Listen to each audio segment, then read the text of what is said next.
Scott Welch, Muscle Insider Magazine. I'm here with Canadian IFBB pro Lola Montez. Hey, how are you? Listen, so you won your pro show here, your pro card here at the Arnold Amateur 2018, and you came back last year, placed seventh. Sixth was last night. How are you feeling about that? Amazing. To be a part of the finals, to get that final six photo, that I think is, every competitor's dream, especially coming into the Arnolds, to see that final top six, those strong, beautiful ladies. I am over the moon. Amazing. And Olympia this year, 2019 Olympia, you placed 15th. What did you do differently in your training in the off-season from the Olympia rolling here into the Arnolds? Man, if I could pull out a scroll right now and just tell you everything. So we checked off all the boxes. My mass and overall just like muscle meatiness, I guess you could say, is something I definitely wanted to improve on.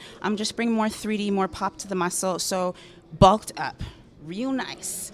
Don't be afraid of that food. Don't be afraid of the food. So we definitely bulked up and came back harder, stronger, more aesthetically pleasing, just a sharper package overall. And tweaked up the posing a little bit, flared it up, made it unique. Posing is definitely, I feel like, one of my strong points. Just bringing that presentation to the stage, and it just ties everything in together. So, Lola, some of the people that had criticized your physique in the past said you had the great V taper, you had a great V shape. This time it seems like you had more detail in lower back and mid back and traps. What did you do differently in your training on that? Back and shoulders, baby, back and shoulders. So, yeah, that's pretty much.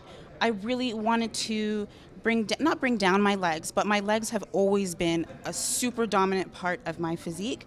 I played soccer, I did track growing up in high school. So the calves are crazy, they don't lie, they're real, right? So I wanted to just create an overall balanced package. Because when I looked at my physique, I always saw the quads first. I was like, whoa, look at those quads. And for me now, when I look at my physique, it's just like, whoa, look at that body, right? So I feel like when you look at my stage photo and you're not, I guess, overwhelmed by one body part, one muscle group. There's just a whole total masterpiece, a whole total like physical, sexy structure, sexy sculpture, and that was the goal. So I think I accomplished that. Now, we were talking earlier, and you said that one of your greatest inspirational figures is Kai Green. Tell us why.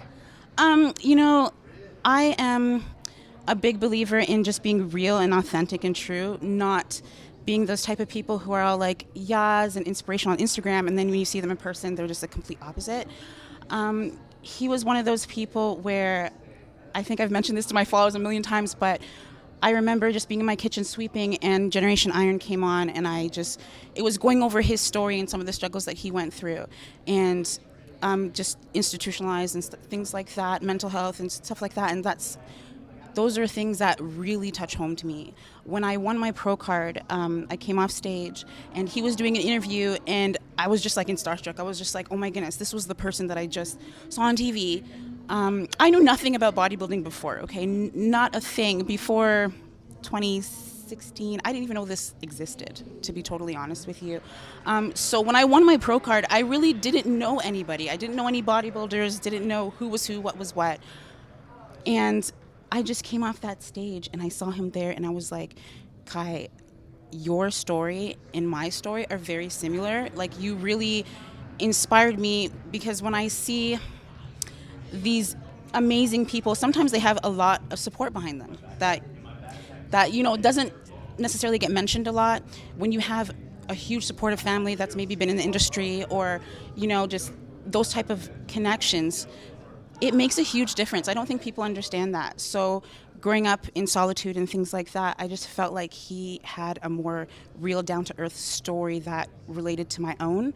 And he gave me that time of day after, he was doing an interview, and he just gave me some words of inspiration, set me aside.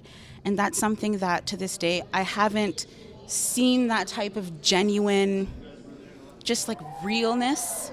Regardless on who you are, how many followers you have, or what have you, we are real people at the end of the day, and I really feel like that needs to be emphasized. We all have struggles. We all have a backstory. Some of our stories are more profound and powerful than others. So oh my gosh, okay. So I just want to let it be known that there are fitness moguls and fitness people who do have real stories, who are real people, and I think that needs to be highlighted. Now, speaking of stories, what is the next contest for you in the circuit? I'm going to keep it under wraps because I know a lot of people are shaking in the boots right now. A lot of people are fearing it. So, but you're going to see me possibly in a little bit. I don't want to say too much. But I'm really looking forward to just gracing that stage, hopefully worldwide this year, as we were talking earlier. I really want to explore just globally. I want people to see what I bring to the stage. I want people to see my presence and my performance on and off the stage. I can slay on the stage and I can slay on the street, and I think that's important. So I really want to do a worldwide tour. That would be great. Lola definitely came in the best shape of her life, totally stole the show. This is Scott Welch, Muscle Insider Magazine. Check out the rest of our coverage at muscleinsider.com.